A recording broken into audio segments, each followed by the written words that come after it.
Sekarang tempat aku dah perubahan.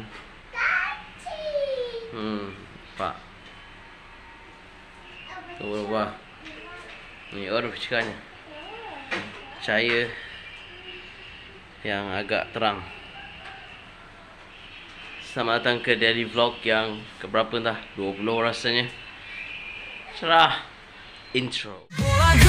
Mengguncang siang dan malam, semangatnya tak bisa direndam. Dengan sihir sepak bola dia terbang di hati kita, jadi pahlawan cemerlang. Rumah aku kena bersihkan juga. Aduh, tak tahu lah ni vlog yang berapa. Tapi apa, welcome back guys my channel. Sekarang ni nak bersih-bersih kan, sebab yalah korang tahu kan hari raya tak lama lagi kan. Jadi nak standby dululah. Lagi beberapa hari nak raya dan nak sambut sikit lah. Nampak bunyi-bunyi tu. Jadi korang tahulah maksudnya.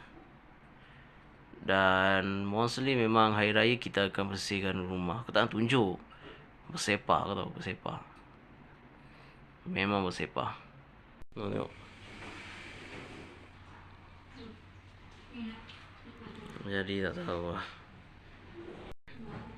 kenapa dia bersepah. Habuk pun banyak. Tapi itu baru selesai tempat depan. Belum lagi tengah tempat aku.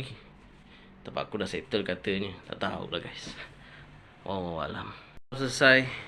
Nampak? Baru selesai. Kita bersihkan. Tak nampak tak tahu kamera ni. Tapi dah selesai dah guys. Kita bersihkan.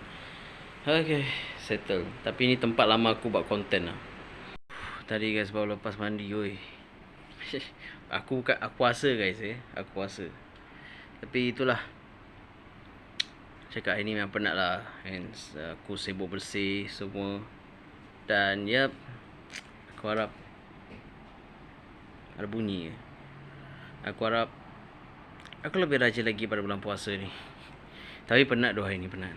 Aduh.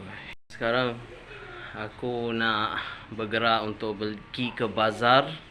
Sebenarnya aku jarang pergi bazar, tapi yalah sekali-sekala pergi bazar kan, untuk nak beli barang. Tapi apapun, apa aku nak kata, just selamat hari raya. That's it.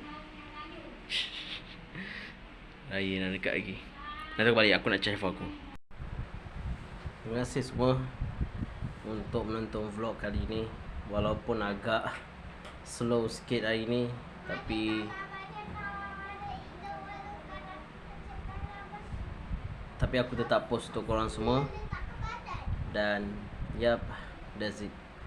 Tapi hari ni memang betul-betul penat, sebab aku memang banyak kemas hari ni. Jadi hopefully korang semua gembira untuk tengok vlog aku. Dan lagi beberapa hari lagi saja lagi untuk bulan Ramadan, bulan Raya. Jadi ya, bersama raya. Stand by dulu.